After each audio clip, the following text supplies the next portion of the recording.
Welcome back, folks. My name's Shane. I just got back from Perth in Western Australia shooting an episode of my show over at Mega Music. It's an awesome guitar shop with the help of Rhiannon behind the camera. We used the Panasonic S5 Mark II and the GH6. I thought I'd take these two cameras just away on a trip, and I ended up shooting an episode over there. It was a really great experience shooting with both of these cameras. Now, for those with keen eyes, yes, this is the original S5.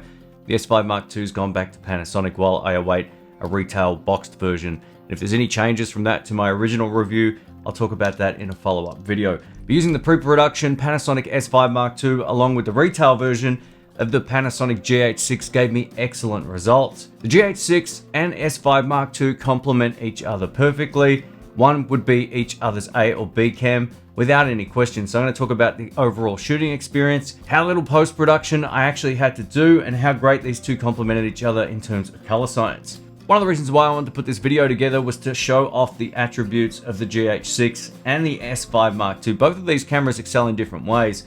I saw a lot of people who commented on my S5 Mark II review video feeling a bit bummed that they bought a GH6.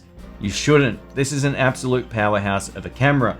Sure, it doesn't have the new phase hybrid autofocus. I really wish Panasonic had put it in, but it hasn't got it. And at the time of getting the GH6, I'm sure everyone was also aware of that. But the DFD works so good on this, and the way that I used this camera really complemented the S5 Mark II. Let's cover the strengths of the S5 Mark II, which will lead us into the strengths of the GH6. So the things I loved about this camera was being able to give it to Rhiannon, and she could shoot the show without having to worry about the autofocus for the first time using Panasonic cameras. How great is that, right? So the phase hybrid autofocus works great.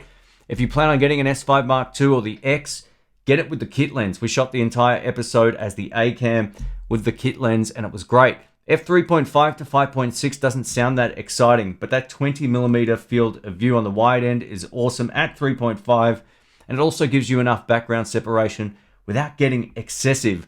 I made the big mistake of shooting a series overseas in Florida last year, and I shot it all at f1.4 or 1.8. It was the biggest mistake I could have made. I should have stopped down to at least f3.5 or f4 to showcase more of what was going on around me. The auto white balance paired with the auto exposure worked a treat on the S5 Mark II. I didn't have to go in after the fact and adjust all of the exposure settings in Final Cut, so it did a great job all on automatic mode.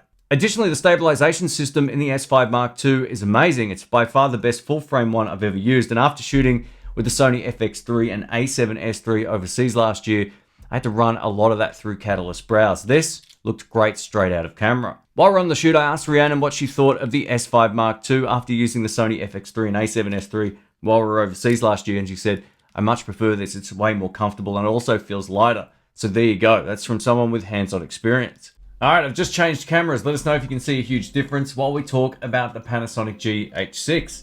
This is an absolute powerhouse of a camera. If you've just purchased one of these, you have one of the best cameras on the market.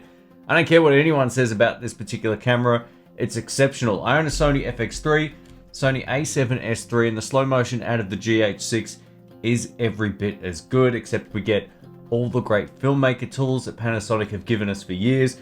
It's a much better camera overall, minus the autofocus. That's the one thing that a lot of people don't like about it. Now, when it comes to low light performance, it's very capable. And if you pair it with an f1.7 lens, or even a 2.8, you're going to get very good results. f1.7 or faster is better, but even with 2.8, you can still make it work.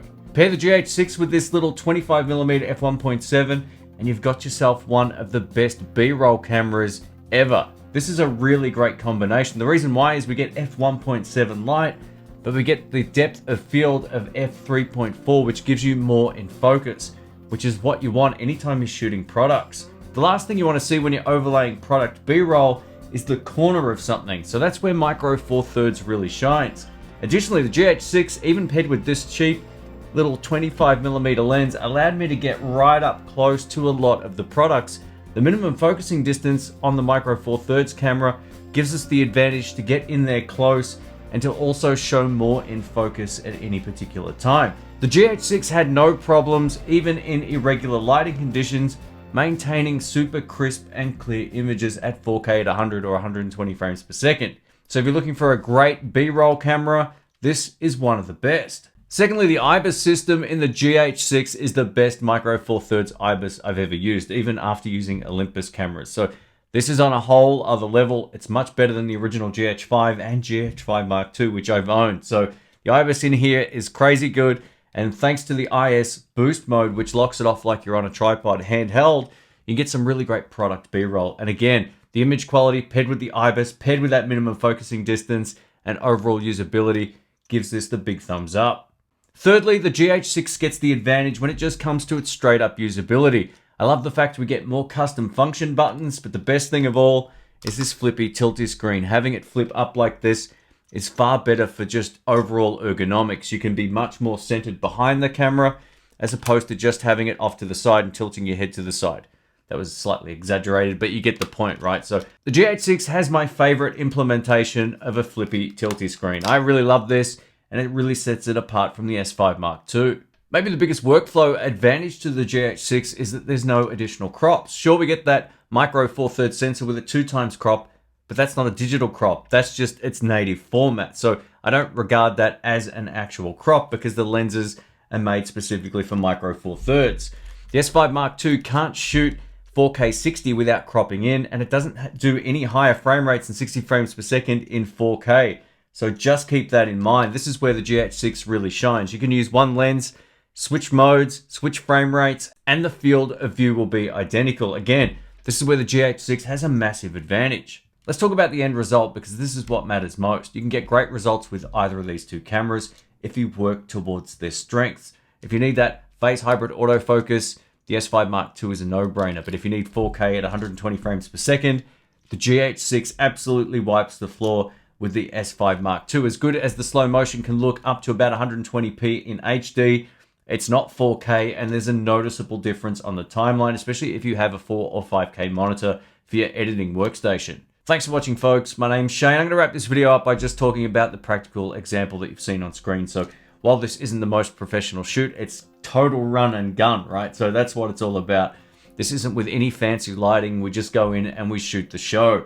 The GH6 did an exceptional job and outperformed the S5 Mark II in some ways, and the S5 Mark II outperformed the GH6 in other ways. But the great news is both of these cameras complement each other extremely well.